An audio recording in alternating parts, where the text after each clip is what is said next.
Celebrity না হলে কথা শুনতে চাই না, কিন্তু জুমার মসজিদের খতিব আমাদের ওইখানে কিন্তু হুজুররা অনেক গুরুত্বপূর্ণ কথা বলে, আমরা এগুলো আমল করতে চাই না এবং মনে করি না। আমরা চাইলে এগুলো থেকে অনেক ভালো কিছুর জন্য 50,000 টাকা 1 লক্ষ টাকা বক্তা ভাড়া করে নিয়ে আসলে উনি যে কথাগুলো বলে দেখা যায় আমাদের মসজিদের খতিবরা যারা জুমা পড়ায় ওনারাও এর চাইতে গুরুত্বপূর্ণ কথা অনেক সময় বলে।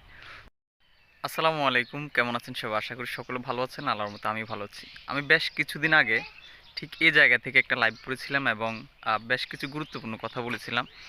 আমার ওই ভিডিওটা প্রায় 1,500 মানুষ দেখেছে। তো এরপরেও মানুষের আমি জানি না অনেকেরই উপকারে লেগেছে, আবার যারা অনেকে স্কিপ করে গেছেন। আমাকে অনেকে বলেছেন যে হ্যাঁ এরকম একটা ভিডিও দেখছি, তবে সম্পূর্ণ ভিডিওটা দেখা হয় নাই, দেখলে হয়তো কিছু গুরুত্বপূর্ণ তথ্য জানার থাকতো। তো এই জন্য বলি, আমরা মূলত দেখা যায় বড় বড় সেলিব্রিটি না হলে কথা শুনতে চাই না, কিন্তু অনেক সময় দেখা যায় গ্রামের চাচাতো ভাইরাও খুব গুরুত্বপূর্ণ কিছু কথা বলে, এগুলো আমরা শুনতে চাই না আর কি, শোনার মতো সময় হয় না।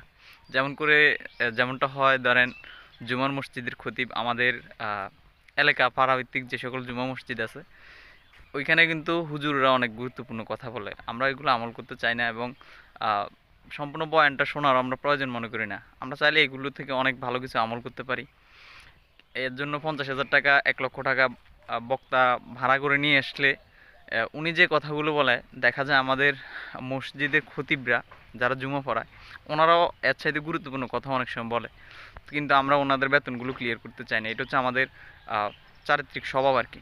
তো এই জন্য আমি মূলত যে কথাটা বলতে চাচ্ছি, আমি বেশ কিছুদিন আগে বলেছিলাম যে শীতকাল আমাদের এই সময়টা বিশেষ করে চারিদিকে চুরিদারি, হ্যাঁ চুরি ডাকাতি এগুলো খুব বেশি হয়। কারণ হচ্ছে চোরদের জন্য খুব গুরুত্বপূর্ণ এবং সবচেয়ে সুযোগ সুবিধা, কারণ এই জায়গাগুলোর মধ্যে এই শীতকালটা তাদের জন্য আহ, আপনার সুবিধাজনক একটা সময়। কারণ হচ্ছে যে সকল মাঠের সাথে যে বাড়িগুলো আছে, বিশেষ করে যে আমরা গ্রামীণ ভাষায় যদি বলি হাতের সাথে যে বাড়ি আছে, তো এগুলো কিন্তু আপনার রাস্তার পাশে যে একক যে বাড়িগুলো আছে এগুলোর মধ্যে চুরি হওয়ার সম্ভাবনা খুবই বেশি থাকে। কারণ হচ্ছে আপনার এই বাড়িগুলোর মধ্যে অনেক সময় দেখা যায় পুরুষ সদস্য কম থাকে, অথবা পুরুষ সদস্য থাকলেও আশেপাশে বাড়ি কম থাকার কারণে চোরেরা কিন্তু খুব ভালো একটা সুযোগ পায়।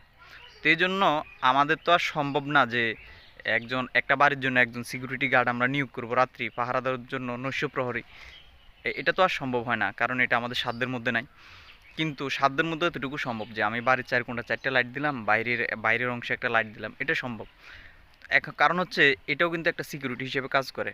কারণ হচ্ছে আপনি যদি একটা লাইট জ্বালান আপনার বাড়ির আশেপাশে, যদি